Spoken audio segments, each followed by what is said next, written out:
Selamat sejahtera pelajar.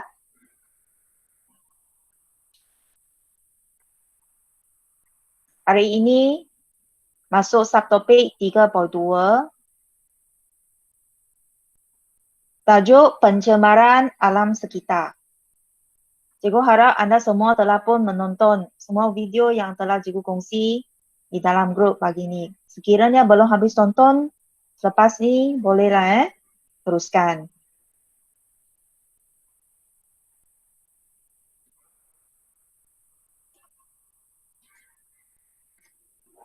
Kita lihat kepada jenis dan punca pencemaran alam sekitar. Pencemaran alam sekitar merupakan perubahan ciri fizikal kimia atau biologi yang tidak dikehendaki dalam komponen alam sekitar, iaitu udara, air dan tanah.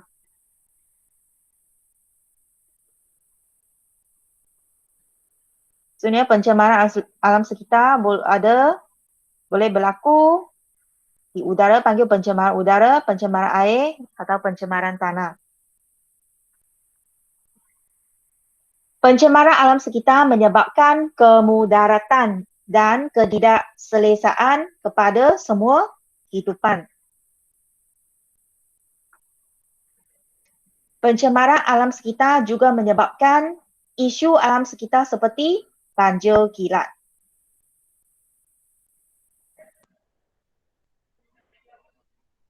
Pencemaran alam sekitar membawa kesan kepada bukan sahaja kepada semua kehidupan, maka kepada alam sekitar juga. Terdapat 4 jenis pencemaran alam sekitar, itu pencemaran udara, pencemaran tanah, pencemaran air dan pencemaran terma. Pencemaran udara berlaku apabila pembakaran bahan api fosil dan biogesim. Bahan api fosil contohnya adalah petroleum, gas asli dan arang batu. Biogesim merupakan sisa daripada tumbuhan ataupun najis haiwan, di mana dia dibakar untuk menghasilkan tenaga, untuk menggerakkan dinamo dan untuk menjanakan elektrik. Biogesim ada 2 jenis lah. Ada 3 jenis. Kamu nanti cikgu send video tu bagaimana tenaga biogesim ini dihasilkan. Pertama melalui sisa pertanian. Sisa pertanian itu mereka kumpulkan dan bakar. Air dia bakar, dia akan meningkatkan, mendidihkan air. Steam air itu, steam itu menggerakkan dinamo dan menjanakan tenaga elektrik. Yang kedua, dari najis haiwan. Najis haiwan itu dia kumpulkan masuk dalam satu tangki. Dia akan mereput dan menghasilkan gas metana. Gas metana itu dibakarkan dan untuk memanaskan air mendidih menjadi steam. Steam menggerakkan dinamo dan akan menghasilkan tenaga elektrik. Dan yang ketiga adalah dari tapak pelupusan sampah. Di sana, pereputan sampah serap pun akan menghasilkan gas metana. Pembakaran gas metana ini kuranglah menghasilkan gas rumah hijau berbanding dengan pembakaran bahan api fosil dalam penjanaan tenaga. Selain itu, pencemaran udara berlaku disebabkan oleh pembebasan asap kenderaan dari exhaust. Pereputan bahan dan sisa organik juga membebaskan gas rumah hijau. Contoh gas metana itu merupakan gas rumah hijau yang memberi kesan yang impak yang sangat besar kepada peningkatan suhu bumi. Semua barang kalau mereput, dia juga akan membebaskan gas karbon dioksida. yang merupakan gas rumah hijau dan akan menyebabkan kesan rumah hijau atau pemanasan global. Selain itu, pembebasan gas daripada industri ataupun kawasan perkilangan seperti gas toksik ataupun gas berasid sulfur dioksida, nitrogen dioksida ini, apabila gas yang berasid ini atau toksik ini larut di dalam air hujan, dia akan turun dan menjadi hujan asid dan akan menghakis bangunan dan juga semua permukaan logam. Yang tadi semua adalah pencemaran udara yang disebabkan oleh aktiviti manusia. Okey. Pencemaran udara yang berlaku secara semula jadi adalah akibat letusan gunung berapi. Yang menghasilkan banyak gas, debu dan sebagainya. Pembakaran hutan, kerana kawasan hutan itu banyak arang batu, maka bila panas dia sendiri akan terbakar. Menghasilkan jerebu yang tebal. Ribut tebu. Masa ribut angin kuat, semua tebu pun dibawalah dan telah mencemarkan udara. Contoh kawasan berdekatan dengan gurun ataupun tempat yang sangat kering. Sisa organik yang mereput. Proses pereputan sisa organik adalah semula jadi. Dan dalam proses pereputan, gas karbon dioksida dibebaskan. Pencemaran udara buatan manusia seperti pembebasan gas exhaust daripada alat seperti mesin atau jentera atau kenderaan bermotor, dari rela bagas. Rela bagas merupakan tempat untuk pengeserakan biji timah.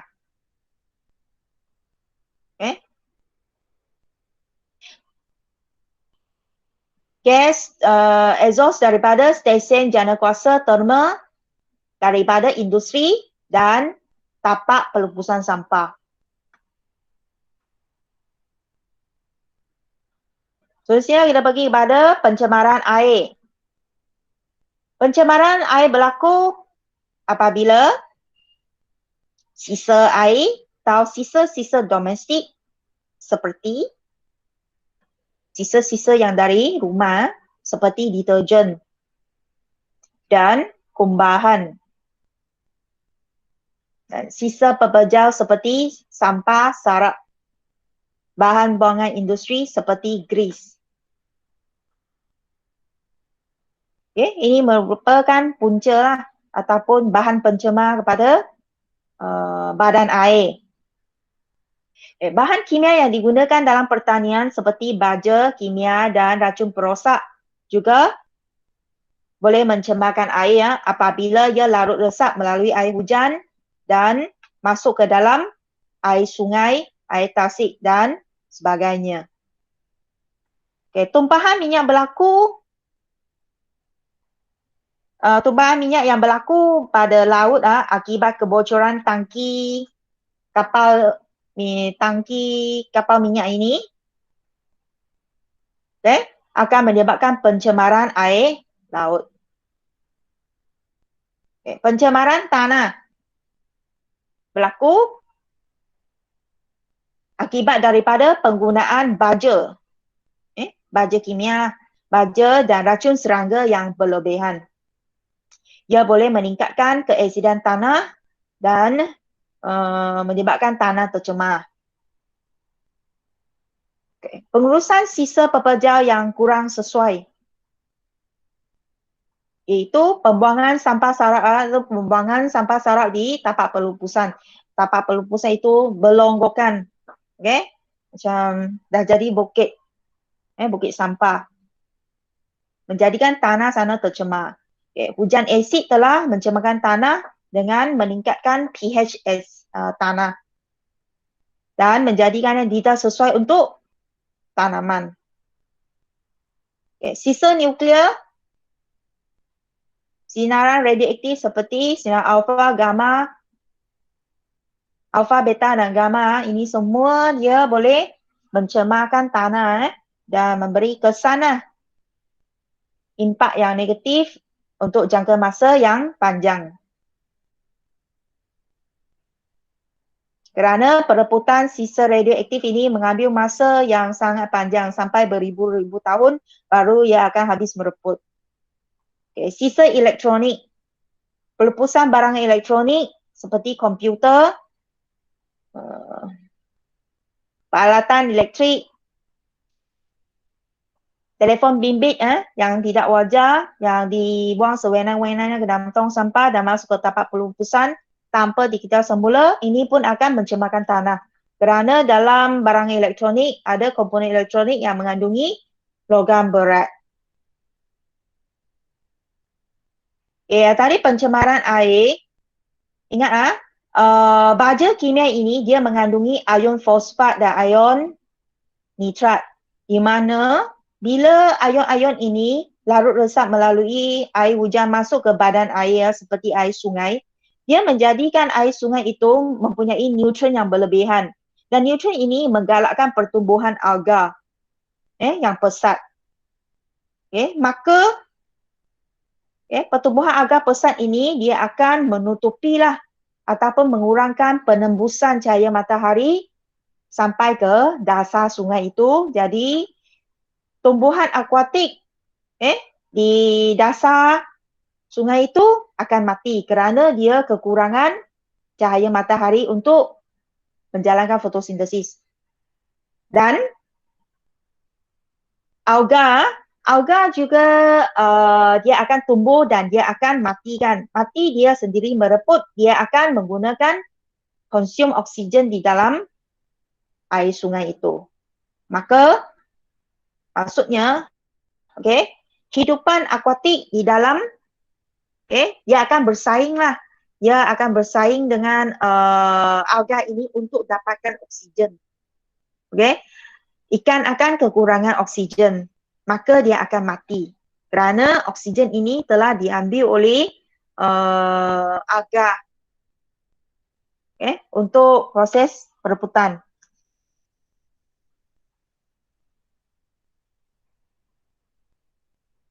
Ini merupakan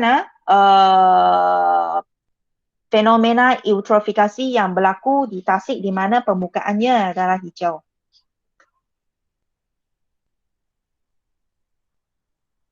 Sila tengok video eutrofikasi, you tengok you akan faham. Pencemaran terma. Contoh pencemaran terma ialah kesan rumah hijau lah. Iaitu pencemaran akibat daripada pembebasan gas rumah hijau yang berlebihan ke atmosfera menyebabkan suhu meningkat. Terma maksud haba. Contoh penyahutanan. Pembalakan yang tidak terkawal, pembukaan tanah untuk tujuan penempatan dan juga pertanian, penerokan hutan yang sewenang-wenangnya akan menyebabkan ini hutan semakin gondok iaitu peparu hijau bumi ini semakin berkurang. Maka apa akan berlaku? Semakin kurang pokok bermaksud semakin kurang pokok bermaksud apa? Gas karbon dioksida semakin meningkat. Kerana pokok yang menyerap gas karbon dioksida dalam kitaran karbon. Kalau kurang pokok maksudnya gas karbon dioksida kurang diserap, maka dia akan meningkat kandungannya. Bila gas karbon dioksida meningkat, dia akan memerangkap haba di atmosfera dan tak dapat dipantau ke angkasa lepas menyebabkan suhu bumi meningkat dan kesan rumah hijau berlaku. Aktiviti perindustrian pun membebaskan banyak haba, selain haba dan juga gas rumah hijau yang memerangkap haba. Pembakaran bahan api dalam kenderaan atau mesin pun sama. Membebaskan banyak gas rumah hijau yang memerangkap haba. Tahap pencemaran air daripada sisa domestik.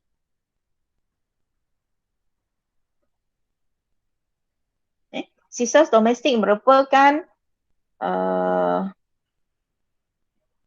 yang daripada kumbahan, daripada deterjen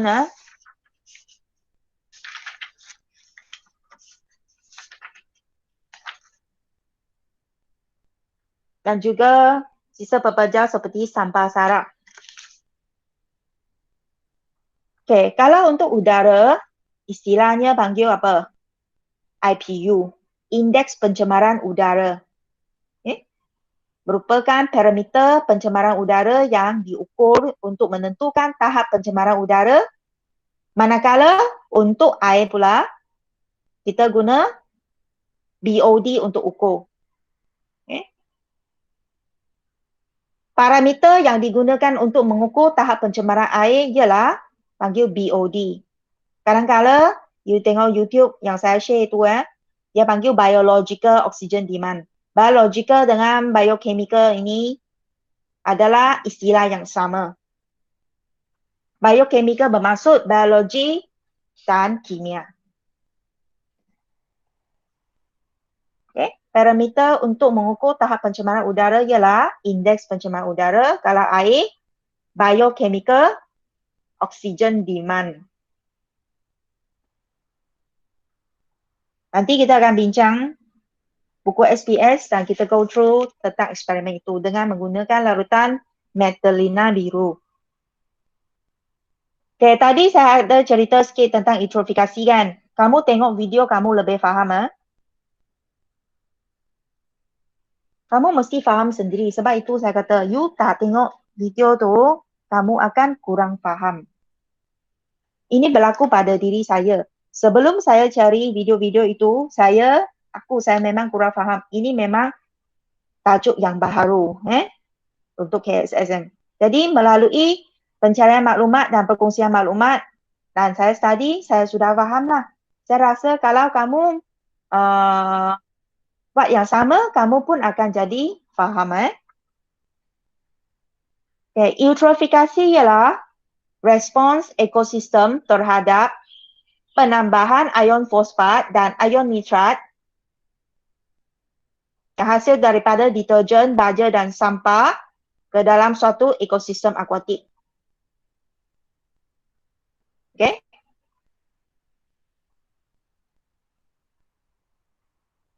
Okay, saya jelaskan secara simplified. Maksudnya, air sisa, okay, sisa domestik. Air sisa tu adalah daripada apa?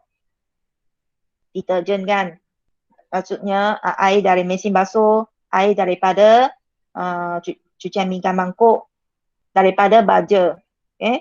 Rumah kamu ada tanam tanaman kan, mesti letak baja. Dan juga sampah sarap. Okay? Okay, itu kalau tidak maksudnya sisa domestik ini tidak disalurkan lah. Okay? Melalui cara yang betul. Okay, maka dia akan berlaku pencemaran air kalau dia terus masuk ke dalam air. Okay, bagaimana eutrofikasi berlaku? Okay, apabila sebatian ion dan fosfat, sebatian fosfat dan nitrat yang daripada deterjen, baja dan sampah ini telah meresap ke dalam air. Dia akan menggalakkan pertumbuhan alga yang pesat dalam air. Kerana apa? Kerana alga ni dah serap ion nitrat. Maka dia menggalakkan pertumbuhannya. Dan apa kesannya? Kesan negatif eutrofikasi termasuk pengurangan kandungan oksigen dalam air yang boleh menyebabkan kematian haiwan dan tumbuhan akuatik. Okay. Alga ini tumbuh dan akan mati. Perebutan alga ini memerlukan oksigen. Okay. Maka oksigen ini digunakan untuk perebutan alga dan juga digunakan oleh bakteria ataupun mikroorganism di dalamnya. Nampak? Ini ion nitrat merupakan nutrien bagi banyak mikroorganisma di dalam. Mereka semua menjalankan respirasi. Ada perebutan berlaku. Maka dia consume oksigen. Maka hidupan akuatik, ikan lah, apalah, di dalam badan air itu akan kekurangan oksigen dan akan mati. Ini merupakan eutrofikasi, ya. Okay, kita pergi kepada BOD, Biochemical Oxygen Demand.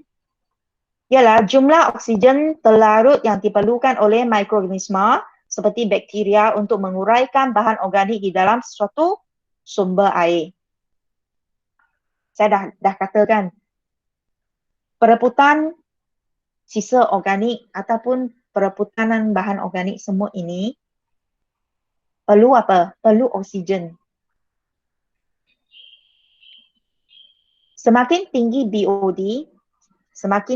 BOD bagi sesuatu sampel air, semakin banyak mikroorganisma yang berada dalam sampel air itu.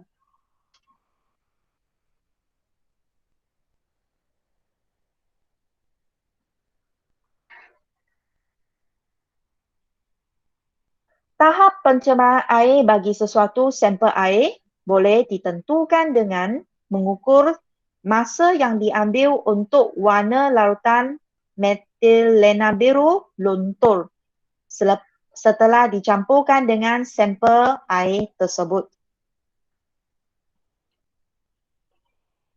Larutan metilena biru. Dari biru dia menjadi tidak berwarna. Okay. Dari biru menjadi tidak berwarna. Kalau dia cepat, warnanya cepat diwarnakan, bermaksud apa? Ini bermaksud masa yang diambil untuk larutan metilena biru dilontorkan. Kalau semakin cepat, bermaksud semakin apa? Semakin banyaklah mikroorganisma yang berada dalam sampel air itu. Maksudnya, tahap pencemaran air lebih tinggi.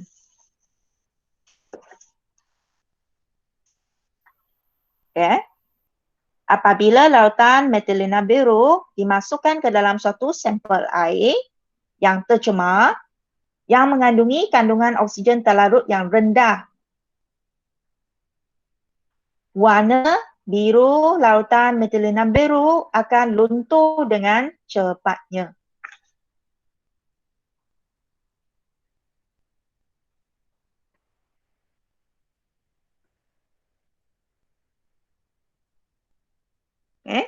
Semakin tinggi BOD, semakin banyak mikroorganisma dalam sampel itu, semakin tinggi tahap pencemaran air bagi sampel air tersebut.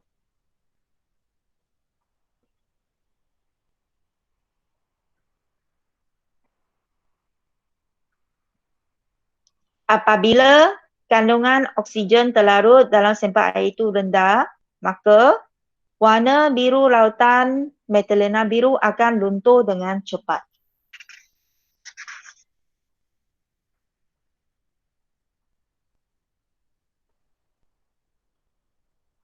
Maka hubungannya semakin tinggi tahap pencemaran air, semakin singkat masa yang diambil oleh warna larutan metilena biru luntur.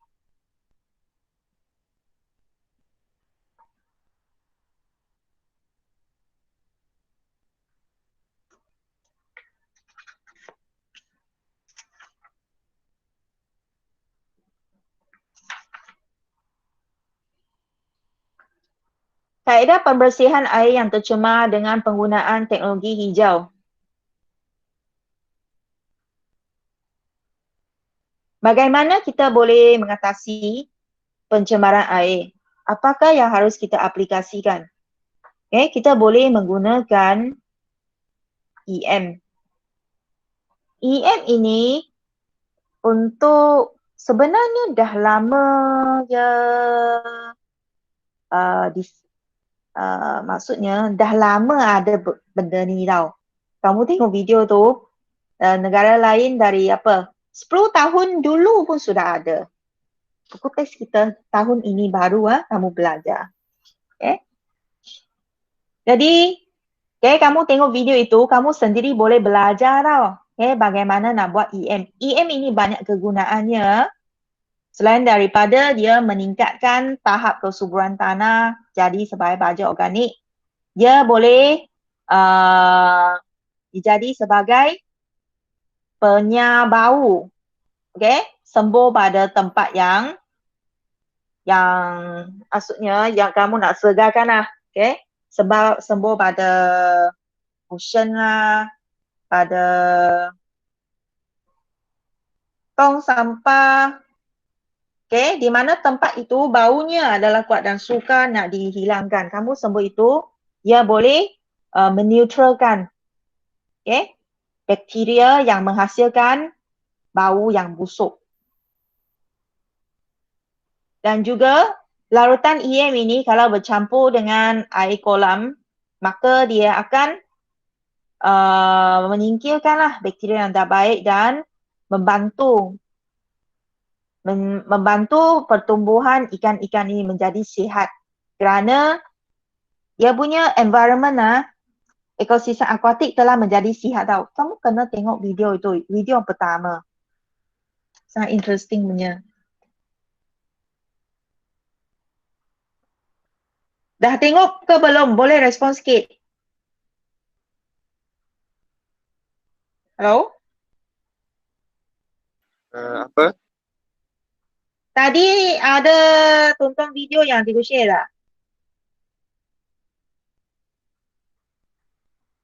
Kalau tak ada, belum tengok harap kamu tengok lah Kamu tengok bukan untuk kebaikan orang lain, kamu sendiri kena belajar.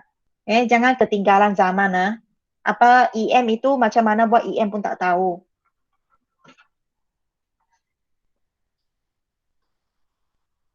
Okey, air yang pertama boleh dibersihkan dengan menggunakan EM guna berbola lumpur mikroorganisma efektif.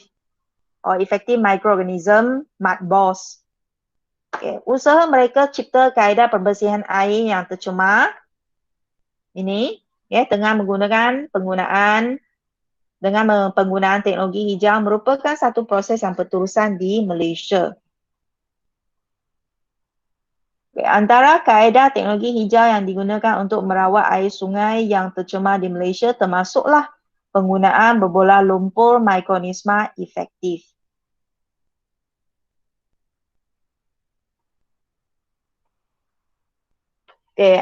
Apa maksud mikroorganisma efektif? Sebenarnya larutan EM ini dihasilkan daripada air basuhan beras yang pertama kali.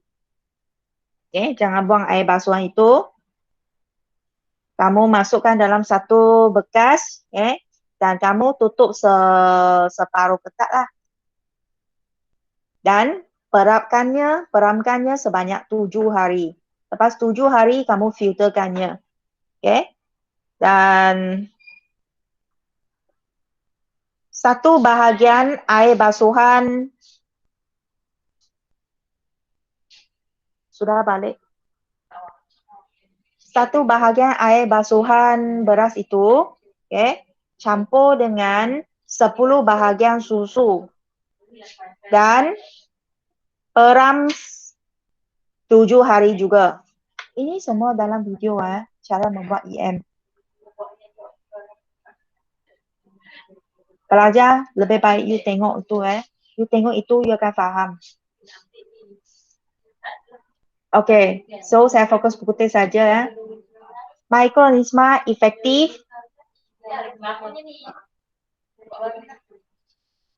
terdiri daripada 3 jenis kumpulan bakteria. First, bakteria asid laktik seperti Lactobacillus casei. Kedua, bakteria fotosintetik. Bakteria menjalankan fotosintesis seperti Rhodosiodormon S. palustris.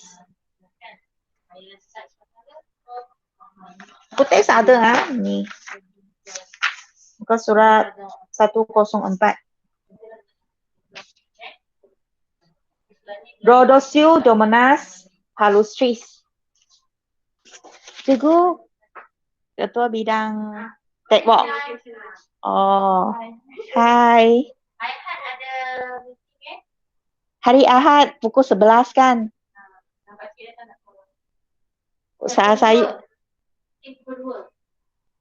Saya BDA hari Isnin, bukan Ahad.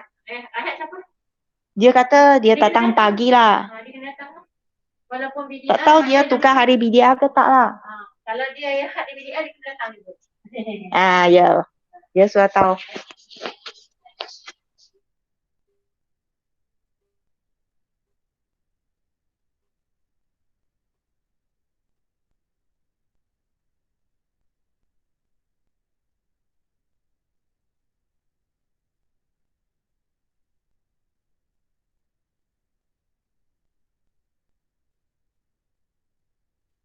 Hello.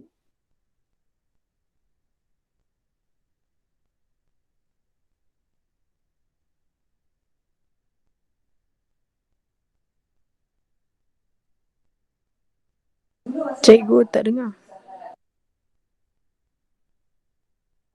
Hello. Tak dengar cikgu. Cikgu dengar kita tak?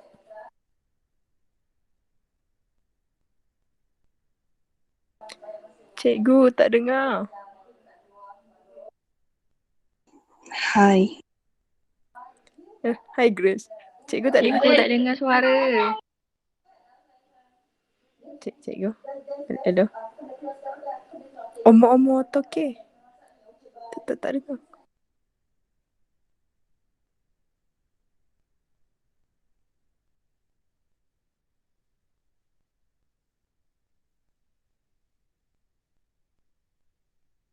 Tak dengar cikgu.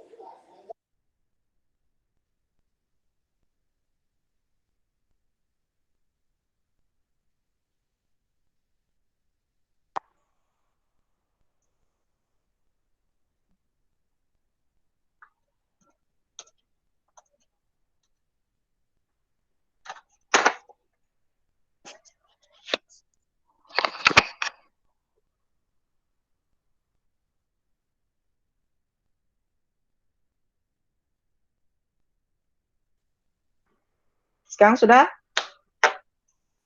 Sudah. Sudah. Tolong jangan sunyi senyap. Senyap sunyi sahaja. Bagi respon boleh? Boleh.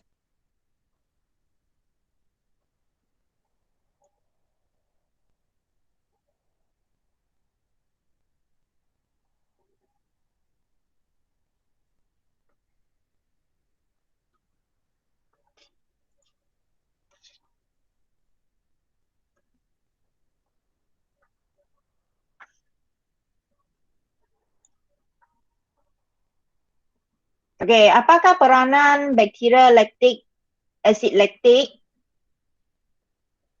Setelah itu buat EM itu, you kena pakai susu. Susu ada asid laktik. Bila susu ini dia dapat nutrien daripada air basuhan nasi, bukan, air basuhan beras itu, dia akan hidup lah, membiak.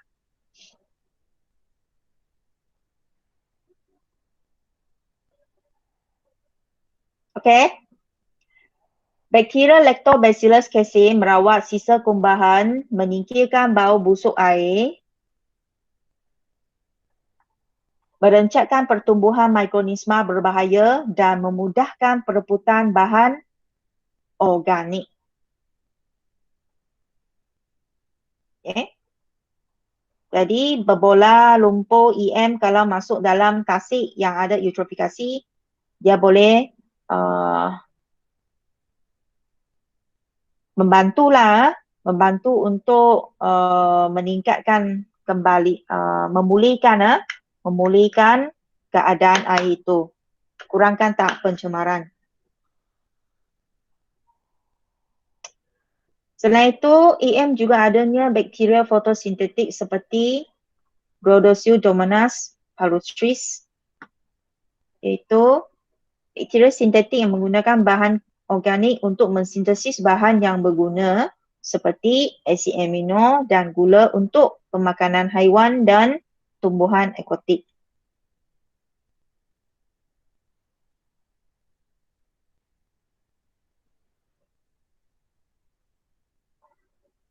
Nampak tak peranannya? Bakteria lactic acid ia memudahkan perebutan bahan organik. Bakteria fotosintetik ia guna bahan organik itu untuk buat sesuatu yang berguna, yang berfaedah. Hasilkan asid amino dan gula untuk pemakanan haiwan dan tumbuhan akuatik. Baguslah untuk sektor penternakan ikan. Yeast, Saccharomyces cerevisiae. Yeast ya menghasilkan bahan keperluan bagi pertumbuhan tumbuhan hijau. Ini baguslah kalau letak untuk tanaman, untuk letak untuk bunga, untuk sayur-sayuran, akan jadi subur dan gemuk. Okey, kita bagi kepada perbincangan soalan SPS.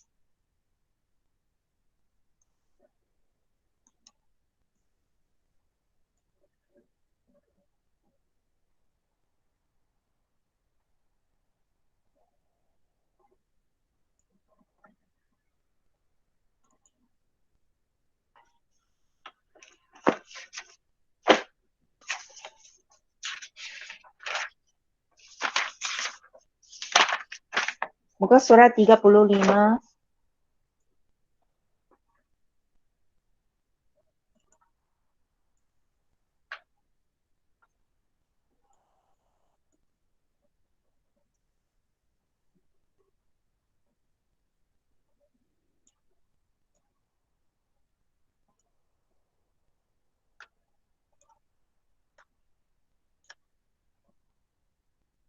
Jenis dan punca pencemaran alam sekitar. Nyatakan punca-punca pencemaran berdasarkan maklumat yang diberikan. Ada 6 gambar kan? Di sini berdasarkan ini jawapan yang dia beri, kamu padankan saja.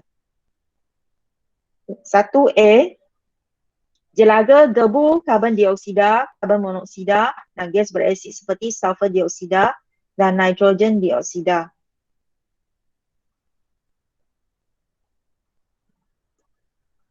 Pelajar buat dulu dalam 2 minit ini kamu buat dulu.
Okey.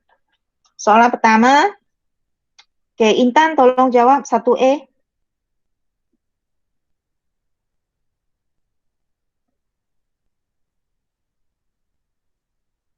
Baca ini dulu pernyataannya dan beri jawapan.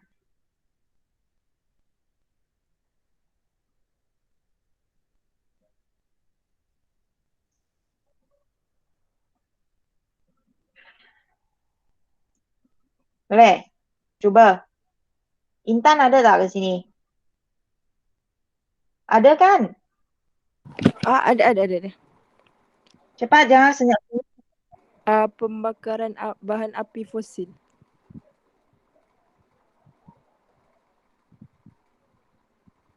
Ya, betul. Pembakaran bahan api fosil ini yang menghasilkan bahan pencemar yang dinyatakan itu. Okay, kedua, Zuan, sila jawab 1B. Pembuangan sisa industri. Okey, betul. Pembuangan sisa industri seperti bahan radioaktif, sisa toksik seperti nikel dan kadmium yang merupakan logam berat yang menyebabkan pencemaran air. Yang A itu pencemaran udara dan juga pencemaran terma. Okey, C. Darwin.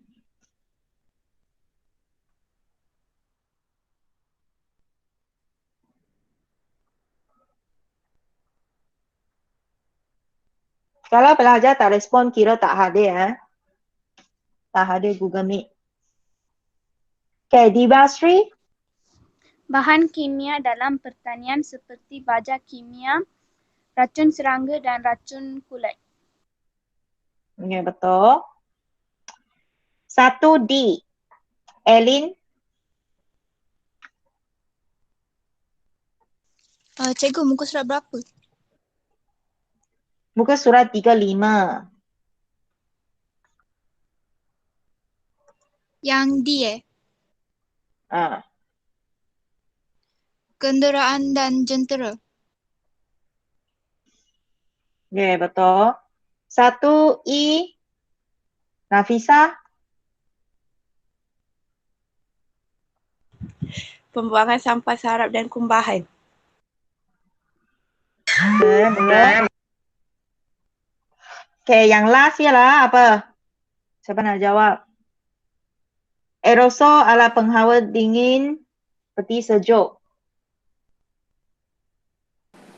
Penggunaan klorofluorokarbon.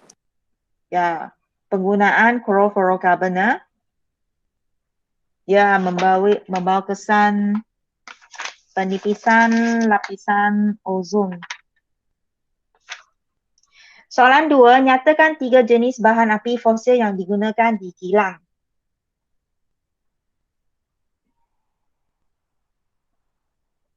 Petroleum, gas asli, arang batu. Okey, betul. Muka surat 36. Raja di bawah menunjukkan kesan pencemaran alam sekitar.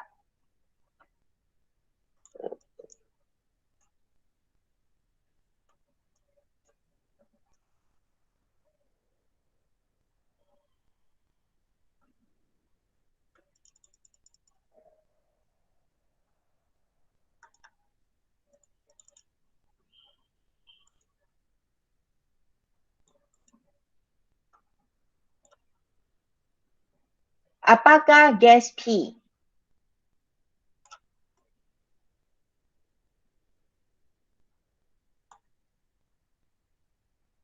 Raja di bawah menunjukkan kesan pencemaran alam sekitar akibat haba yang terperangkap oleh gas P di lapisan atmosfera bumi.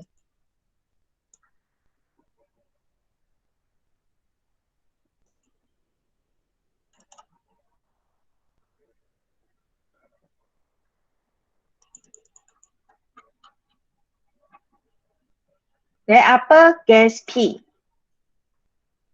Gas P ini memerangkap haba di lapisan atmosfera. Menyebabkan haba terperangkap sini tak dapat nak pantau semula ke angkasa lepas.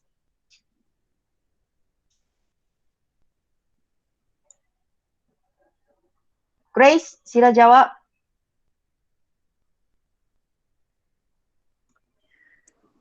Gas karbon dioksida. Okey, betul. Gas karbon dioksida. Namakan fenomena yang berlaku. Sun Wei boleh jawab ni?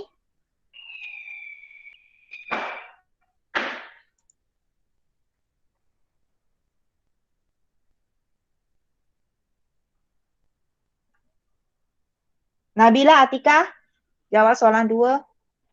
Jadi cikgu, pemanasan global. Okey, betul. Pemanasan global atau kesan rumah hijau. 3. Nyatakan kesan buruk fenomena di 2 kepada alam sekitar.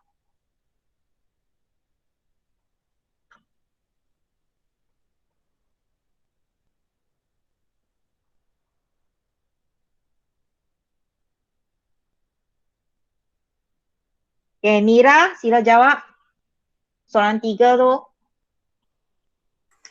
Ais di kawasan kutub mencair dan paras air laut meningkat. Kawasan di tepi Okey. ditenggelami air. Okey, bagus. Jawapan tepat. Keempat, tandakan aktiviti manusia yang meningkatkan kandungan karbon dioksida di atmosfera. Okey, Zakira, jawab soalan 4.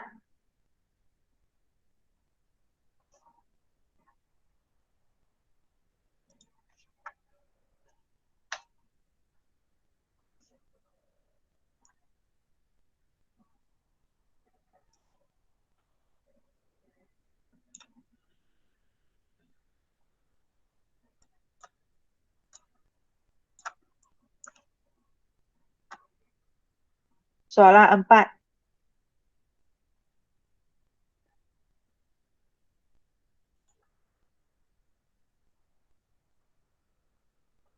Suruh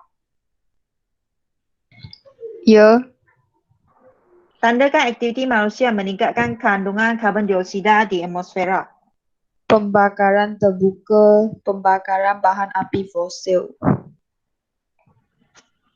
Lagi satu. Penggunaan klorofluorokarbon. Tadi you kata berapa? 2. Penggunaan klorofluorokarbon ini menyebabkan penipisan lapisan ozon. Bukannya kesan rumah hijau. Jawapan pembakaran terbuka dan pembakaran bahan api fosil.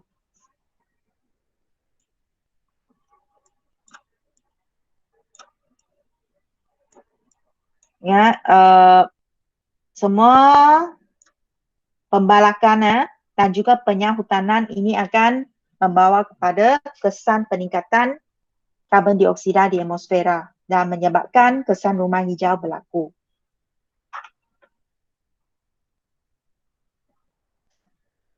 Untuk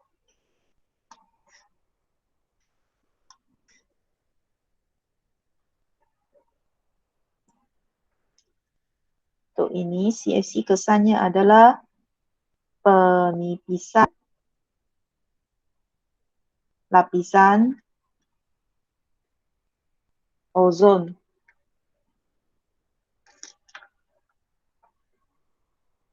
Klorin akan bertindak balas dengan ozon. Klorin dia akan menguraikan ozon dan menyebabkan penipisan lapisan ozon. Berdasarkan raja di bawah, nyatakan 2 cara untuk mengatasi masalah ini. Bagaimana kita boleh mengatasi kesan rumah hijau dan pemanasan global?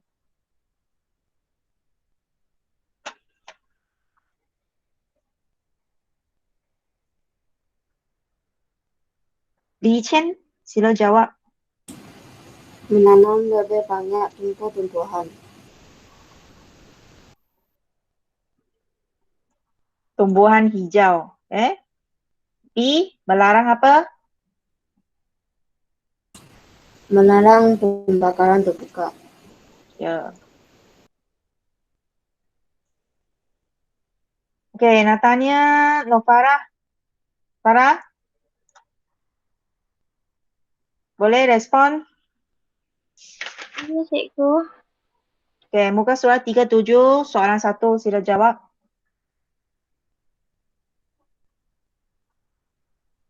Tandakan kesan-kesan hujan asid. Pembakaran bahan api fosil menyebabkan gas-gas berasid seperti sulfur dioksida dan nitrogen dioksida apabila ia larut di dengan wap air lah, dia turun, dia akan jadi hujan asid apabila terlarut dalam air hujan. Apa kesan hujan asid?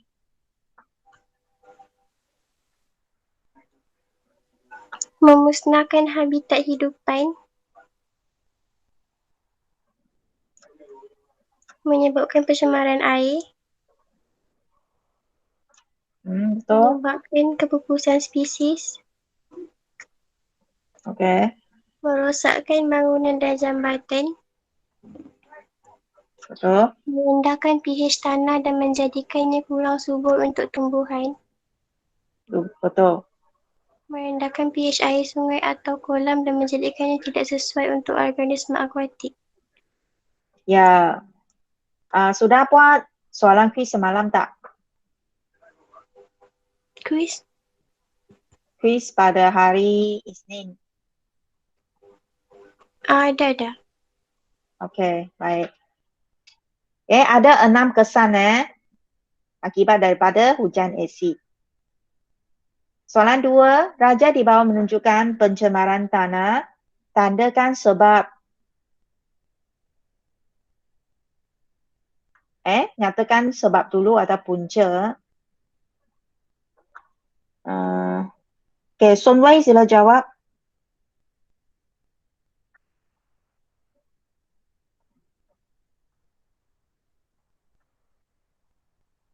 Aisyah, boleh jawab ni? Punca pencemaran tanah. Ya, cikgu. Bahan kimia pertanian, So, tintin aerosol,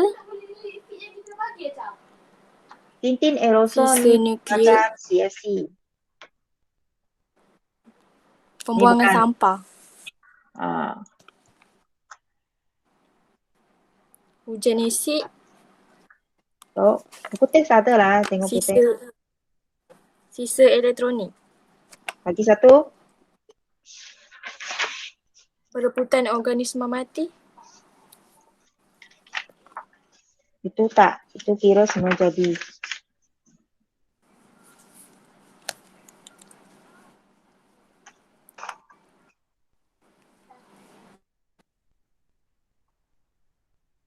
Tengok buku teks ada tambah lagi apa? Sisa nuklear. Apakah kesannya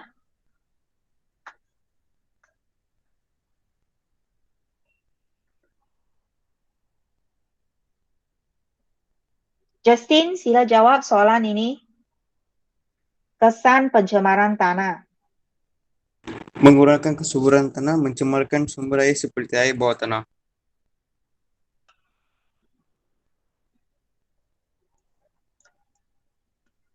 Okey. So, Jingru,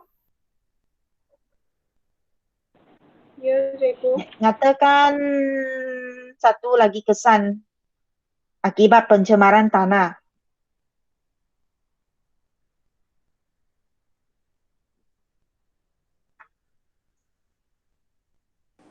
yang lain punya Ada 3. menjejaskan kesihatan manusia. Betul.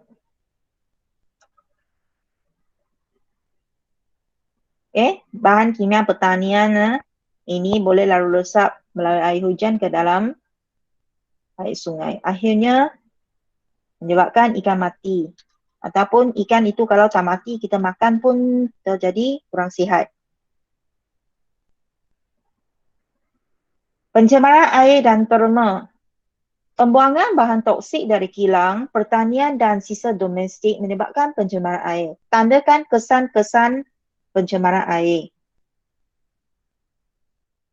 Junhao, sila jawab soalan ni.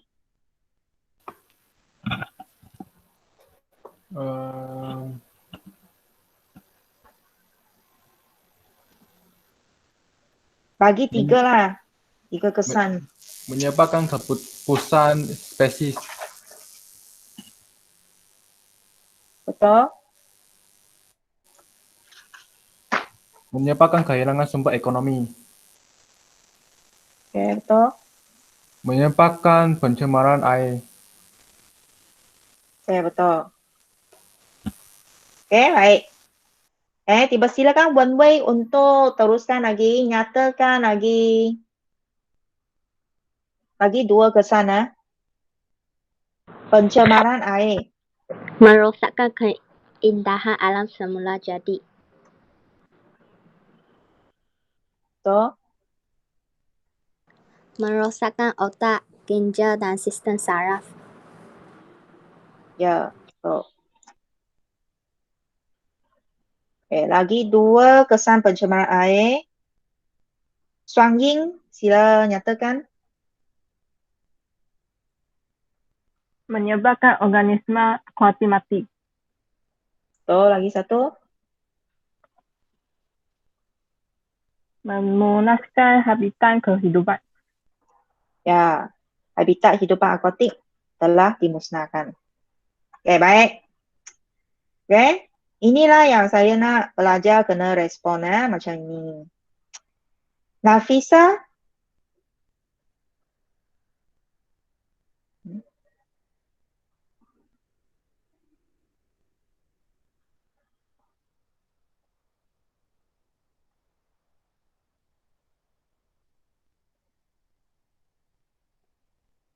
Okey.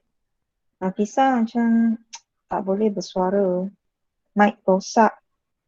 Farah. Cikgu bacakan ini dulu. Suatu ekosistem seperti kolam yang kaya dengan nutrien. Nutrien ini datang daripada proses larut resap ion nitrat dan ion fosfat daripada deterjen, baja dan sisa dan sampah sarap ke dalam air kolam ini. Ion fosfat dan ion nitrat merupakan nutrien bagi tumbuhan akuatik seperti alga. Maka alga akan bertumbuh dengan pesat. Apabila alga mati, tindakan perebutan oleh bakteria saprofit akan menguraikan oksigen. Bakteria saprofit ialah bakteria yang mengambil nutrisi daripada organisma mati.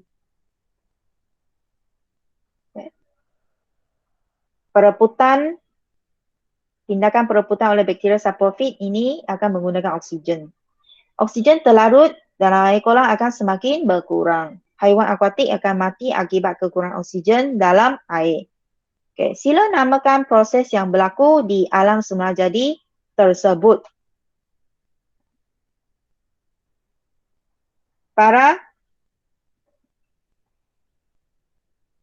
Saya tak tahu. Tak tahu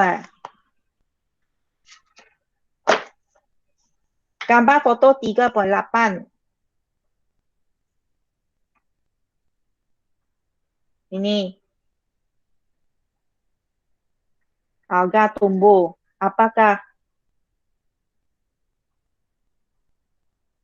Muka surat ini. Ini apa? Nampak perkataannya tak? Gambar foto 3.8. Nampak. Okey, sebutkan istilah tu. Kesan eutrofikasi. Okey, betul. Namanya panggil eutrofikasi.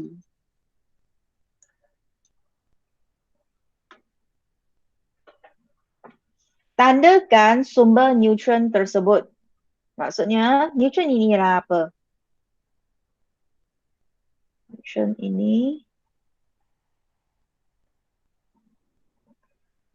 ion, fosfat,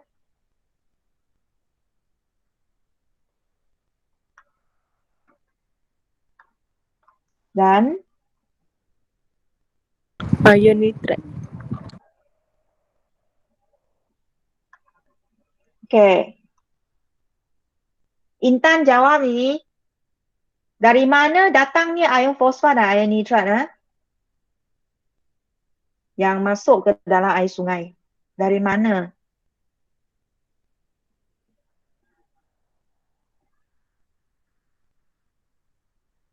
Nyatakan Pada deterjen, baja dan sampah.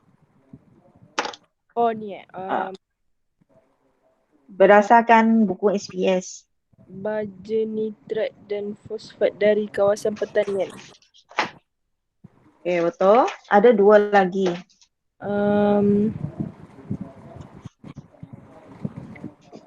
Pestisid. Pestisid dari kawasan pertanian. Pestisid bukan racun serangga. Oh bukan. Hmm. Bahan buangan domestik dari kawasan kilang. Ya, sampah saraan ni. Ada lagi satu.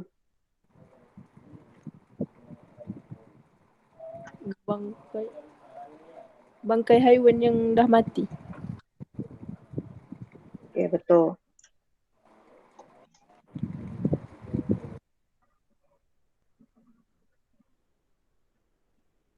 Bangkai haiwan mati maksudnya bahan organik Bahan organik ini pun merupakan nutrien tau. Nutrien bagi mikroorganisma. Bakteria saprofit ini kan, dia makan ini bangkai haiwan mati, dia nak menguraikannya. Tu makanannya, okay? Dia makan, dia uraikannya.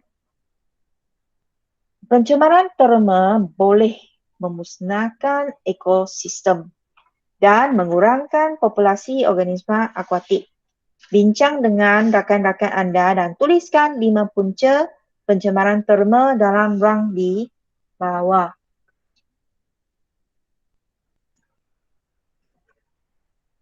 Dalam buku teks sudah ada 3 kan? Penyahutanan, aktiviti perindustrian, dan pembakaran bahan api dalam kenderaan dan mesin. Okay, ada 2 lagi. Tambah lagi 2. Tulis kat kotak itu.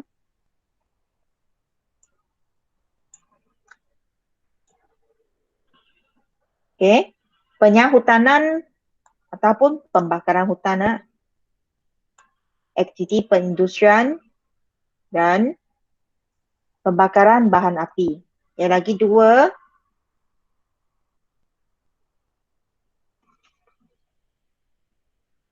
Dari stesen jana kuasa terma. Dan lagi 1. Peralatan elektrik seperti peti sejuk dan hawa dingin.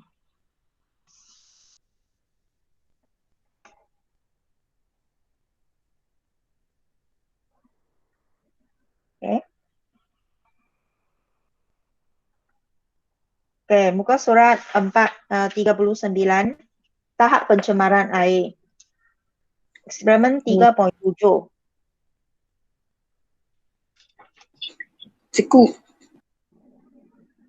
Belum tulis ke? Bukan, kita boleh Tulis nak? Boleh? Berapa orang?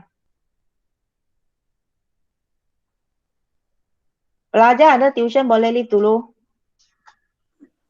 Okey, terima kasih cikgu.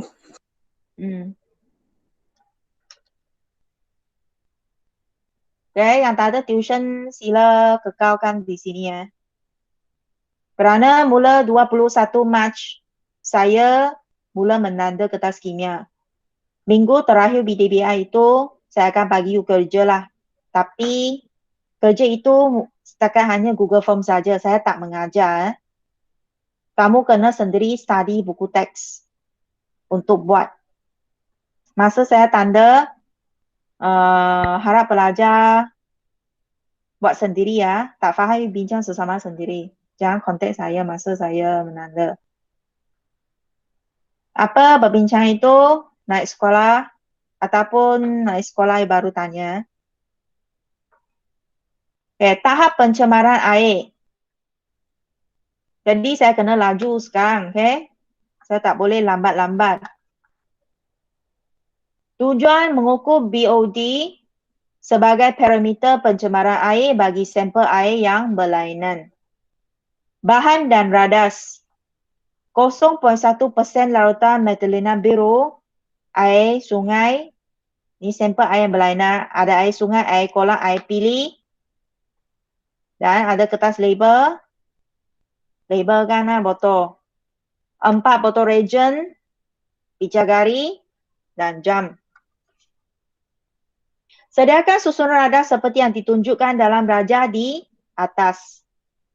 Masukkan 1 ml larutan metilena biru dengan menggunakan picagari ke dalam setiap botol reagent berlabel yang mengandungi 100 ml sampel air dan tutup semula botol reagent tersebut. Letakkan semua botol di dalam amali gelap. Perhatikan setiap botol dalam selang masa 1 jam selama 4 jam. Rekodkan masa bagi warna biru sampel air menjadi tidak berwarna ataupun terluntur. Ingat, semakin tinggi tahap pencemaran air, semakin banyak, semakin kuranglah oksigen terlarut. Okay? Maksud semakin banyak mikroorganisma yang berada dalam sampel air itu, maka masa untuk warna lautan metilena biru terluntur adalah lebih cepat. Okay, antara ketiga-tiga ini, mana satu mengalami tahap pencemaran yang paling tinggi pada pendapat anda? Air kolam. Air sungai.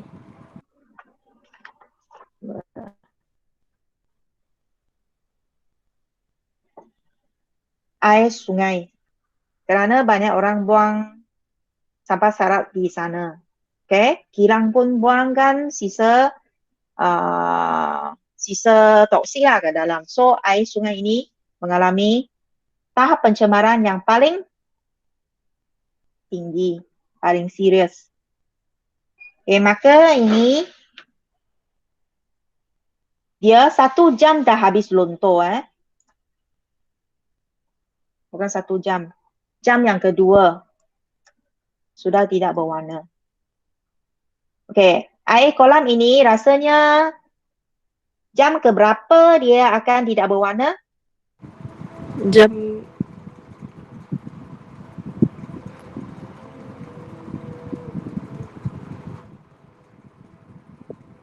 ini pada jam yang kedua sudah tidak berwarna.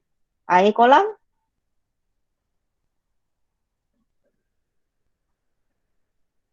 jam ketiga. Mana jauh? Jam ketiga baru tidak berwarna.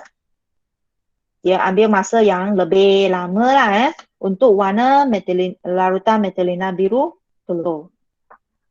Okay, air pili di mana air itu ada yang tak perlu tapis terus boleh didihkan dan untuk minum. Sejukkan dan minum. Maksudnya air pili ini tahap pencemarannya adalah paling kurang. Okay, rasanya jam keberapa baru ia tak berwarna? 4. 4. Okay, sorry. Air pili ini ia tak menyawarnakan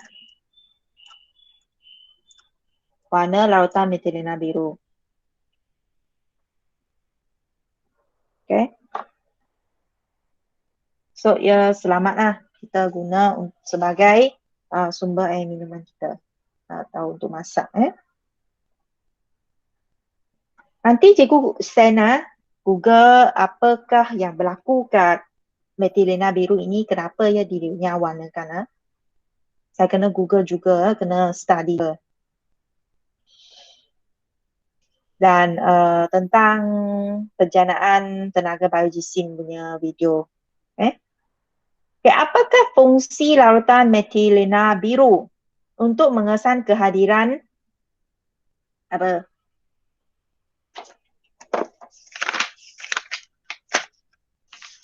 Oksigen. Ya, betul. mengesan kehadiran oksigen. Can study ini, buka surat ini. Okay? Mengesan kehadiran tahap oksigen. Kehadiran oksigen dalam sampel air. Okay. Warna biru rautan akan bertukar menjadi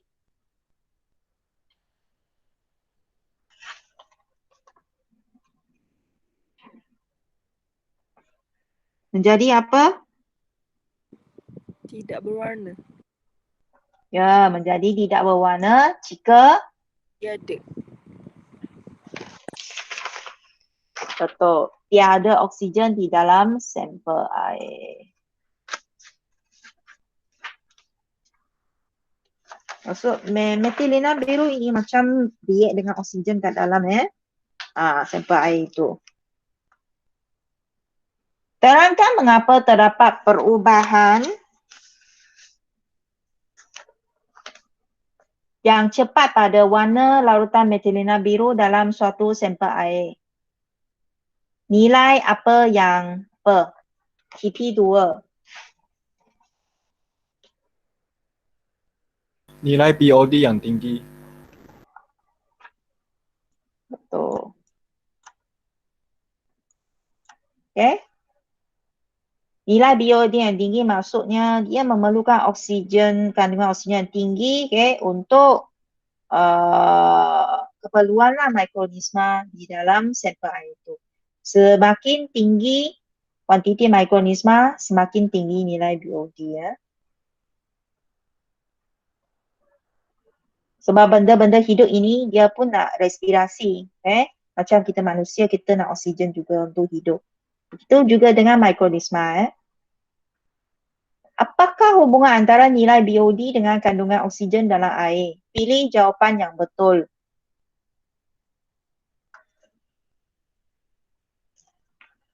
Mira, sila jawab.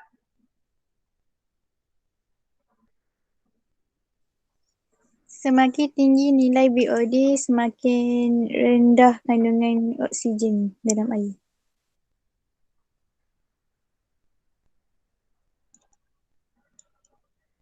Betul. Ini biochemical oxygen demand lah. Maksud dia demand oksigen, dia menggunakan oksigen. Bila oksigen dah digunakan, jadi kandungan oksigen dalam air telah berkurang, menjadi rendah. Apakah hubungan antara nilai BOD dengan keadaan pencemaran sampel air? Pilih jawapan yang betul. Nilai BOD dengan keadaan pencemaran sampel air. Apa hubungan antara mereka berdua? Noraisha? Ya, cikgu. Semakin tinggi nilai BOD, semakin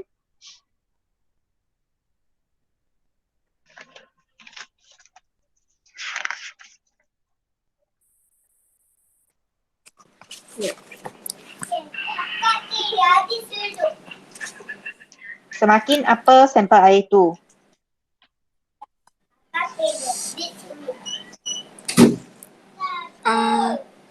Kurang tercemar. Kerana ini saya kata, nilai BOD tinggi maksud rendah kandungan oksigen. Kenapa kandungan oksigen rendah? Kerana telah digunakan oleh mikroorganisma di dalam air itu. Bila air itu banyak mikroorganisma, dia banyak gunalah. Jadi kandungan oksigen kurang. Faham tak? Macam semua orang himpit kat satu bilik 100 orang kat satu bilik. Oksigen you rasa panas tak? Panas kan? Rasa tak ada oksigen kan? Maksudnya itulah. Okay? Jadi semakin tinggi nilai BOD, semakin apa sampel air itu? Tercemar. Semakin tercemar. Okay? Ini kata semakin tinggi nilai BOD, semakin banyak mikroorganisma yang berada dalam air itu. mikroorganisma ini perlu oksigen untuk hidup juga. Okey. Maka dia menggunakan oksigen dalam sampel air itu, maka kandungan oksigen dalam sampel air telah berkurang.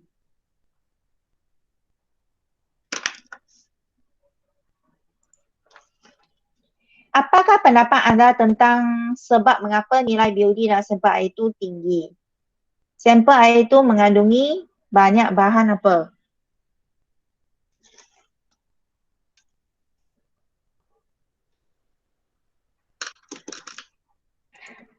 Mengandungi banyak bahan apa?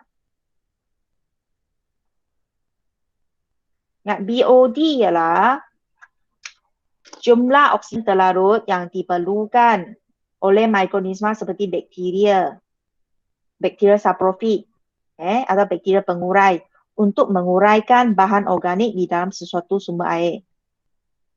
Proses penguraian proses perebutan bahan organik oleh tindakan bakteria pengurai ini, dia memerlukan oksigen. Perlu oksigen baru boleh mengurai. Okey. Jadi kalau banyak bahan organik, maka bakteria ini perlulah lagi banyak oksigen untuk menguraikannya. Maka semakin rendahlah kandungan oksigen dalam sampel air itu. Jadi sampel air itu mengandungi banyak bahan apa? Kalau BOD tinggi. Organik. Okey, betul. Banyak bahan organik yang perlu diurai oleh bakteria. Perebutan bahan, jawapan boleh ulang bahan organik oleh apa? Siapa yang uraikan?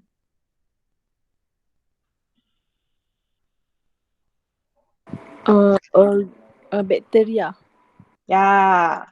Perebutan bahan organik oleh bakteria menggunakan banyak apa?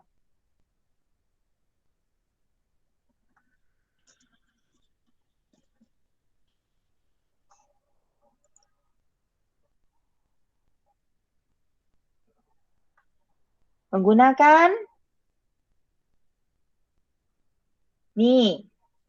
Oksigen. Oksigen diperlukan, oksigen diperlukan oleh bakteria untuk mengurai bahan organik dalam suatu sampel air.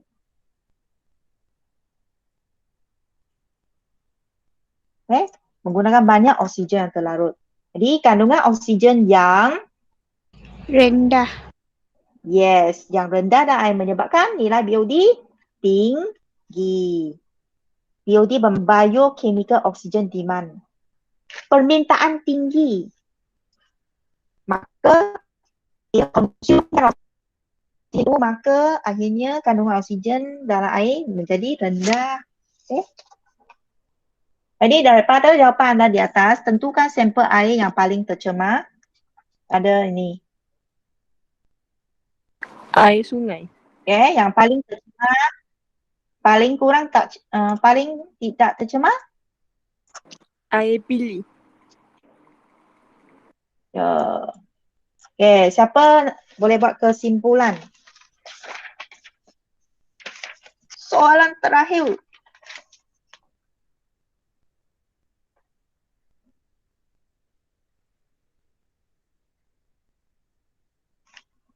Nafisa ada tak kat talian?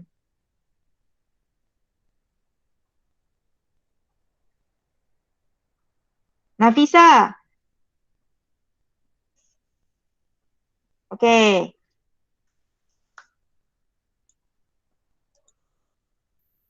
Wun Sun Wei. Hello. Wun Sun Wei, kesimpulan. BOD dalam kat sini jawapannya.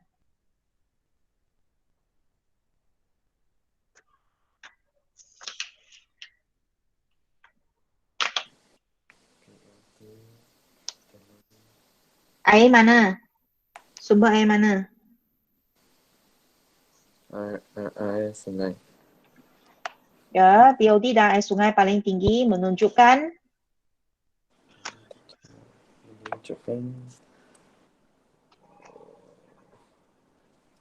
jawapan ulang Air sungai. Then BOD dalam mana? Farunda?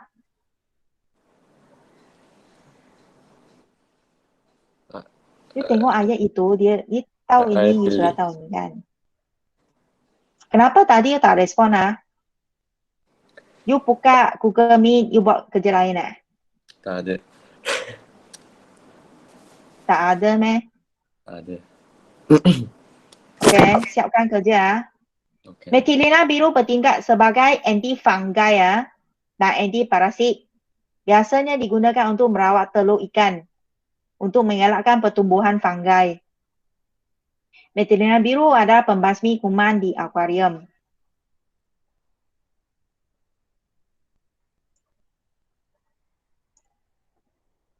Terima kasih atas pendapatan semua pelajar hari ini. Nanti cikgu tengok ada tak itu quiz Ada kita share, okay? Kita jumpa lagi. Bye bye. Okay, siapkan kerja. Okay, thank you. Terima kasih cikgu. Bye-bye. Okay. Terima kasih cikgu. Terima kasih cikgu. Sama.